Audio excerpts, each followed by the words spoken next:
এই বালি চুরিও বন্ধ আমরা আগামী দিনে করব।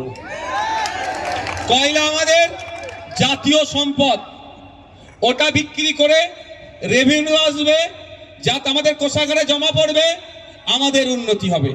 তার পরিবর্তে চুরি করে বিক্রি করে দিচ্ছে, এগুলো বন্ধ করা হবে।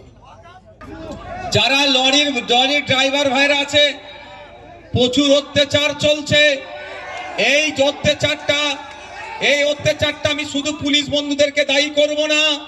আপনারা জানেন না, আপনার পরিবারের যদি কেউ পুলিশে চাকরি করে তাদেরকে জিজ্ঞাসা করুন, ওসি, আইসি, এসপি, ডিএসপি দেরকে টার্গেট দেয়, এত টাকা তুলে দিতে হবে, না দিলে এখান থেকে পশ্চিম তোকে জঙ্গল মহলে পাঠাবো।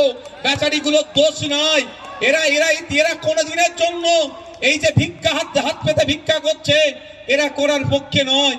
এদেরকে ওপরতলা চাপ দেয়, এঘাট ওঘাট থেকে কালীঘাট চাপ দেয়, ফলে এদেরকে বাধ্য হয় করতে।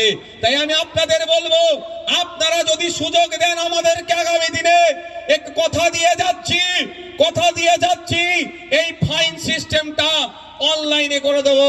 যদি সত্যিকারের ফাইন হয় অনলাইনেই দিতে হবে, অফলাইনের কোনো বালাই থাকবে না, ঘুষের কোনো জায়গায় থাকবে না।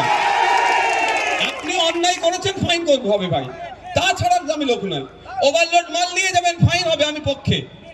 কিন্তু ফাইনের টাকাটা সরকারের কোষাগারে পড়ছে কি পড়ছে না দেখতে হবে, তাহলে অনলাইনে পেমেন্ট হবে। অনলাইনে পুলিশ তার পেটিএম দিতে পারবে না, সরকারের পেটিএম নাম্বার দিতে হবে। আর যদি অনলাইনের পরিবর্তে অফলাইনে যদি টাকা নেয়, টাকা ধরা যাবে। আর একটা কথা, এই রাস্তায় গাড়ি দাঁড় করিয়ে এই ভিক্ষা করাটাই বন্ধ করে দেবো।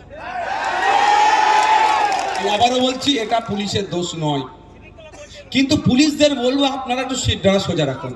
আপনারা বলুন এই তোলা তুলে দেওয়া কাজ আমাদের নয়, এই কাজটা আমি অনুরোধ করবো। এটাও আপনারা বলুন যে আমরা মেহনত করেছি, বাপ পড়িয়েছে, মেহনত করেছি, যোগ্যতার ভিত্তিতে আমি চাকরি পেয়েছি, তোমার পার্টিকে তোলা তুলে দেওয়ার জন্য আমার চাকরিটা নয়, এটাও আপনারা বলছেন।